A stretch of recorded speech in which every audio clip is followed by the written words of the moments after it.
নমস্কার, আমার চ্যানেলে আপনাদের সবাইকে স্বাগত। আপনারা সবাই কেমন আছেন? আশা করি ভালো আছেন। আমিও ভালো আছি। তো আজকে একটি নতুন ভিডিও নিয়ে চলে এসেছি। তো আমরা যেতে যেতে দেখতে পাচ্ছি অনেক গাছপালা। আমরা একটা মন্দিরে যাচ্ছি। তো চট্টগ্রামেই মন্দিরটা। তো এটা হচ্ছে চট্টগ্রাম বিশ্ববিদ্যালয় রোড। তো চারপাশে গাছপালা। চট্টগ্রাম বিশ্ববিদ্যালয় রোডটা ঠিক এরকমই হয়। তো মন্দিরটাতে এটা হচ্ছে চট্টগ্রাম বিশ্ববিদ্যালয় রোডেই, মন্দিরটা একটু ভেতর দিকে। তো মন্দিরটা খুব সুন্দর, রিসেন্টলি হয়েছে। তো আমাদের আসলে অনেক দিন ধরে যাব চিন্তা করছিলাম, বাট সময় সুযোগ হয়ে ওঠেনি। তো দিনটা ছিল শুক্রবার, তাই আর কি সবাই মিলে ঘুরে আসলাম। আমার হাজব্যান্ডেরও অফ ডে ছিল।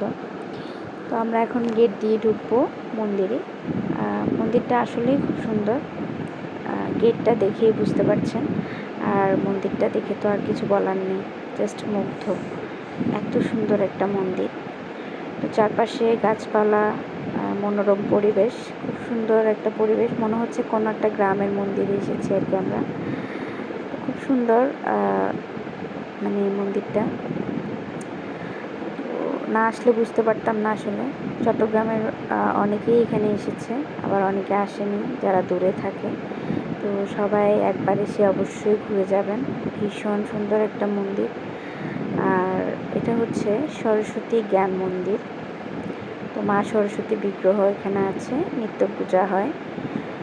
তো ভেতরে প্রবেশ করার পরেই জাস্ট আসল সৌন্দর্যটা দেখা যাচ্ছে। ভীষণ ভীষণ ভীষণ মানে ইউনিক কিছু কাজ করা এখানে।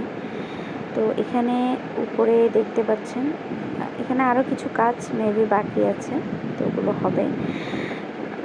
এগুলো হচ্ছে শ্রীকৃষ্ণের লীলা নিয়ে কিছু কি কারুকার্য এখানে করা হয়েছে। প্রত্যেকটাই হচ্ছে শ্রীকৃষ্ণের লীলা নিয়ে করা হয়েছে।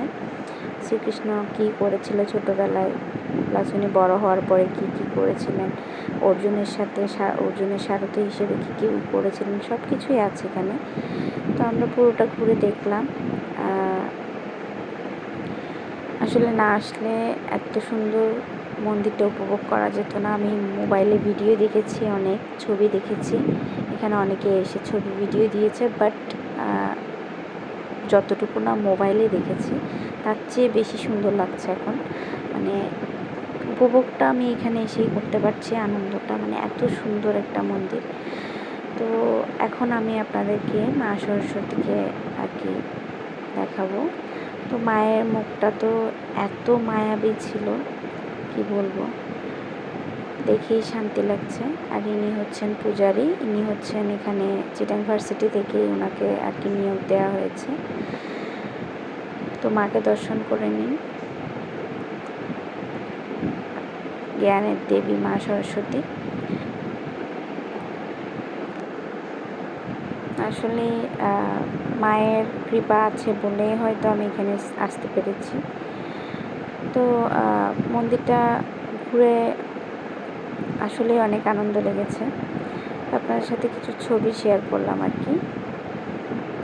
আপনারা সবাই অবশ্যই একবার আসবেন এই মন্দিরটাতে, খুব সুন্দর একটা মন্দির। আজকের মতো আমার ভিডিওটা এ পর্যন্ত। আপনারা সবাই ভালো থাকবেন, সুস্থ থাকবেন।